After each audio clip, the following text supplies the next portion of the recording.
देखिए, ये political motivated ये सेंटेंस जो कैपिटल पनिशमेंट मौत की सजा दी है इंटरनेशनल जो क्रिमिनल ट्राइब्यून है, ये सीधे तौर पे एक पॉलिटिकल मोटिवेटेड स्टेप माना जाता है। ह्यूमन राइट वॉच जो है, एमनेस्टी इंटरनेशनल, इसने भी कंडेम किया है इसको। दूसरी बात ये है कि शेख हसीना भारत में है, भारत सरकार ने उन्हें राजनीतिक शरण नहीं दी है, टेम्पोररी रहने की इजाजत दी है, और वो रह रही है क्योंकि अवामी लीग, जो शेख हसीना के फादर थे शेख मुजीबुर रहमान, जब 1971 में बांग्लादेश बना और जो पाकिस्तान के खिलाफ बंगाली मुसलमानों ने मुक्ति वाहिनी के शेख मुजीबुर रहमान की मुक्ति वाहिनी के नेतृत्व में जब बगावत किया और लड़ाई छिड़ी पाकिस्तानी सेना के खिलाफ, उनके जुल्म सितम के खिलाफ,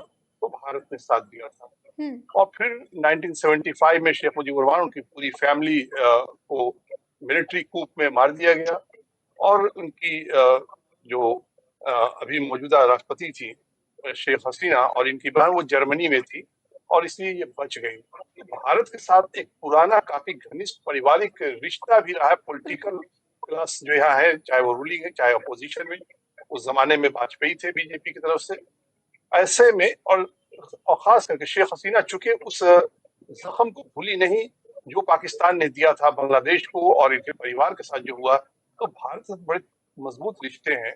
और अभी जो मौजूदा एंट्रिम गवर्नमेंट है, इवन जो खालिदा जिया की पार्टी है, बांग्लादेश नेशनलिस्ट पार्टी बीएनपी, वो पाकिस्तान भारत के मुकाबले पाकिस्तान के ज्यादा करीब है।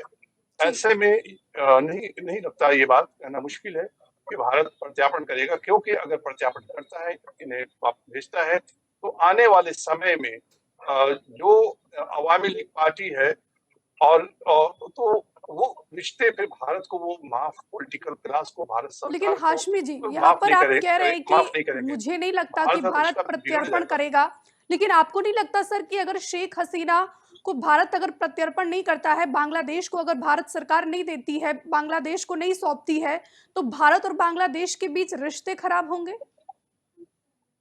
देखिए, रिश्ते तो नई सरकार के आने के बाद से ही कौन से रिश्ते बेहतर हैं। उनके लगातार जो चाहे वो सैनिक सहयोग हो और पॉलिटिकल रिलेशन जो बना एस्टेब्लिशमेंट पाकिस्तानी गवर्नमेंट या आर्मी एस्टेब्लिशमेंट के साथ, चाइना के साथ, वो ऑलरेडी हमारे लिए नई दिल्ली के परेशानी पे चिंता की लकीर उसने पैदा कर दी है। तो ये सोचना कि अगर इन्हें हवाले कर दिया जाएगा बांग्लादेश के, तो बांग्लादेश सरकार का एस्टेब्लिशमेंट के रिश्ता भारत के साथ वैसे अच्छे हो जाएंगे जैसे शेख हसीना के समय में अच्छे थे, तो ये बिल्कुल ख्वाब ख्याल है। ये एक अनरियलिस्टिक बात है। सरकार को फैसला तो लेना ही पड़ेगा, चाहे वो इधर रहे, इनका साथ दे, चाहे मौजूदा एस्टेब्लिशमेंट जो प्रो पाकिस्तानी प्रो चाइनीज है उनका साथ दे।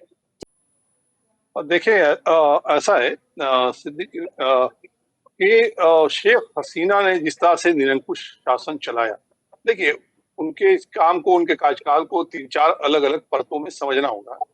एक, आज की जो जीडीपी है बांग्लादेश की, वो पाकिस्तान से ज्यादा, जबकि वो पाकिस्तान से टूट करके बांग्लादेश बना, 50 साल पहले वजूद में आया।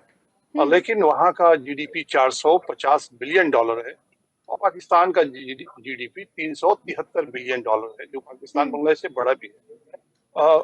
लेकिन उसके बाद इसका मतलब ये है कि शेख हसीना ने पाकिस्तान के मुकाबले बांग्लादेश, जो कभी अकाल आता था, कभी बाढ़ की विभीषिका बांग्लादेश झेलता था, वहां उन्होंने काम किया। जमीनी स्तर पर विकास के लिए बांग्लादेश को विकास के डगर पर डाला, और पॉलिटिकल स्टेबिलिटी, राजनीतिक स्टेबिलिटी और इकोनॉमिकल स्टेबिलिटी, आर्थिक विकास पे बांग्लादेश को रखा, और वायलेंस फ्री उसको काफी हद तक किया। जिस तरह से पाकिस्तान में टेररिज्म है, जो हालांकि पाकिस्तान की टेररिज्म जो भारत के खिलाफ है उससे अलग की बात कर रहा हूँ, इंटरनल जो है धमाके आए दिन होते रहते हैं उसके शहरों में, पेशावर में, इस्लामाबाद में, लाहौर।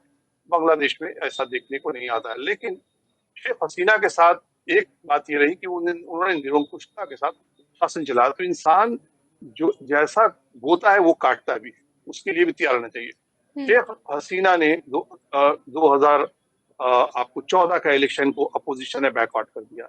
2018 में रिगिंग का इल्जाम लगा, मीडिया को दबाने का इल्जाम लगा, वोट में हेराफेरी का इल्जाम लगा।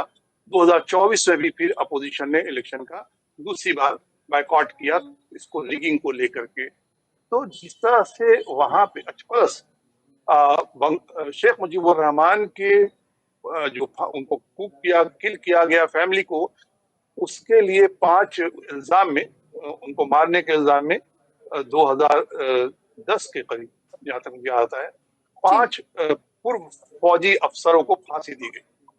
उसके बाद 2010 से लेकर के 16 तक 5 पॉलिटिकल पार्टीज वहाँ जमात इस्लामी भी है और बीएनपी भी है।